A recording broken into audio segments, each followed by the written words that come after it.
अगर कोई social media पर यह कहे कि वह आलू की सब्जी नहीं खाता और दूसरे ही दिन कहे कि उसने आज आलू की सब्जी खाई है, तो उसे क्या कहेंगे? अगर प्रधानमंत्री मोदी ये कहें कि वह हिंदू मुस्लिम नहीं करते और 2 दिन बाद ही हिंदू मुस्लिम करने लगे, तो आप क्या कहेंगे? वही कहेंगे ना जो आपने आलू की सब्जी नहीं खाने की बात करने वाले और फिर खाने की बात करने वालों को कहा था। 3 दिन पहले ही प्रधानमंत्री मोदी ने न्यूज़ 18 की एंकर रूबिका लियाकत को दिए इंटरव्यू में कहा था कि मैं मानता हूं कि मेरे देश के लोग मुझे वोट देंगे। मैं जिस दिन हिंदू मुसलमान करूंगा उस दिन मैं सार्वजनिक जीवन में रहने योग्य नहीं रहूंगा। मैं हिंदू मुसलमान नहीं करूंगा, ये मेरा संकल्प है। उनका ये संकल्प 2 दिन बाद ही टूट गया। मुंबई में उन्होंने एक चुनावी सभा में कहा, कांग्रेस के लिए सिर्फ एक ही माइनॉरिटी है, उनका प्रिय वोट बैंक। भले ही उन्होंने मुसलमान की जगह वोट बैंक का इस्तेमाल किया है, लेकिन कोई भी समझ सकता है कि वह क्या कहना चाहते हैं। इसी भाषण में वे आगे कहते हैं, मुझे याद है मैं उस समय सीएम था और जब ये बात कांग्रेस ने उठाई थी तब मैंने सीएम रहते उसका पुरजोर विरोध किया था। कांग्रेस उस समय चाहती थी कि देश के सारे बजट का 15% सिर्फ मुसलमानों पर खर्च हो। तब भाजपा के जबरदस्त विरोध के बाद ही कामयाब नहीं हो सके थे। कांग्रेस ने ये कब कहा था मोदी जी? ये बताना चाहिए उनको। तब का कोई बयान, किसी अखबार की कटिंग तो होगी, कोई वीडियो तो होगा। मोदी नहीं बता पाए तो किसी भाजपा नेता को तो ये बताना ही चाहिए।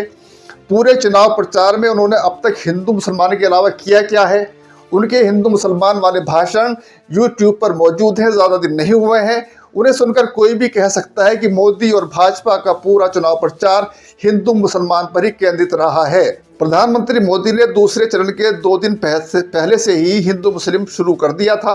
राजस्थान के बांसवाड़ा में एक रैली को संबोधित करते हुए पीएम मोदी ने कहा था कि कांग्रेस की योजना लोगों की गाढ़ी कमाई और संपत्ति घुसपैठियों और ज़्यादा बच्चे वाले लोगों को देने की है।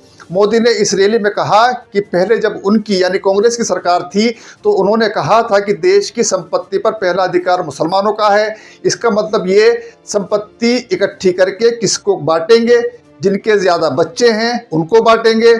इस बयान को लेकर सियासी बवाल के बीच अगले ही दिन पीएम मोदी नहीं रुके और उन्होंने अलीगढ़ की रैली में कहा था, मैं देशवासियों को आगाह करना चाहता हूं कि कांग्रेस और उसके गठबंधन की नज़र अब आपकी कमाई पर है और संपत्ति पर है। कांग्रेस के शहजादे का कहना है कि उनकी सरकार आई तो कौन कितना कमाता है, किसके पास कितनी संपत्ति है, उसकी जांच करेंगे। वह कहते हैं कि ये जो संपत्ति है उसको सरकार अपने कब्जे में लेकर सबको बांट देगी।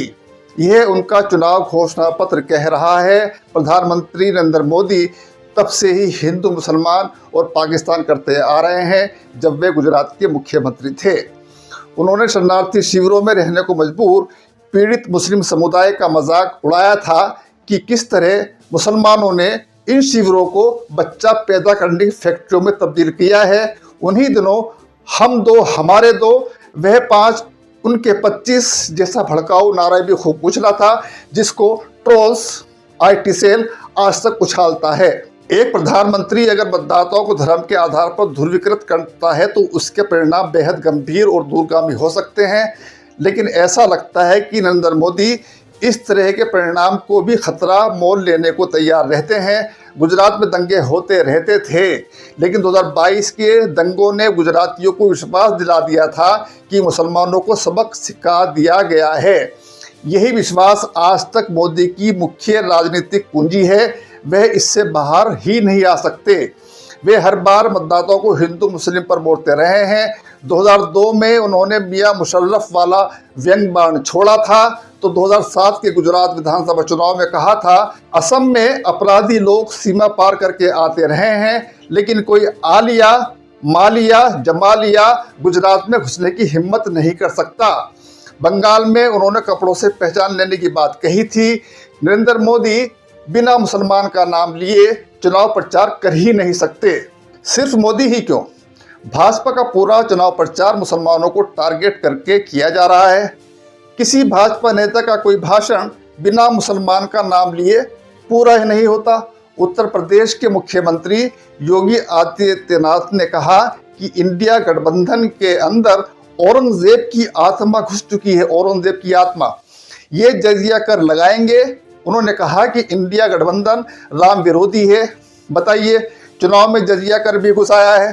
क्या कोई सोच सकता है देश में किसी की जरूरत हो सकती है कि वे इस लोकतंत्र में जजिया कर लगा दे? लेकिन चूंकि हर हाल में हिंदू मुस्लिम करना है तो जजिया कर भी लेकर आ गए। इस मामले में अमित शाह भी पीछे नहीं है। मंगलवार को अमित शाह ने बंगाल में एक रैली को संबोधित करते हुए कहा कि ममता बनर्जी सरकार माँ माटी मानुष के वादे पर सत्ता में आई थी, लेकिन अब मुल्ला मदरसा और माफिया की खातिरदारी कर रही है। अमित शाह ने ये बात मंगलवार को उत्तर 24 परगना के बोनगांव में एक रैली को संबोधित करते हुए कही। उन्होंने कहा कि टीएमसी सरकार ने इमामों को मासिक सैलरी दी, लेकिन पुजारियों और मंदिरों की देखरेख करने वालों को एक पैसा भी नहीं दिया। जब प्रधानमंत्री, गृह मंत्री और भाजपा के मुख्यमंत्री से मुसलमानों को टारगेट करके चुनाव प्रचार कर रहे हों तो क्या चुनाव आयोग को उसका संज्ञान नहीं लेना चाहिए? क्या किसी धर्म पर आक्षेप लगाकर चुनाव प्रचार किया जा सकता है? अगर दूसरे दल का नेता ऐसा करे तो क्या तब भी चुनाव आयोग चुप रहेगा?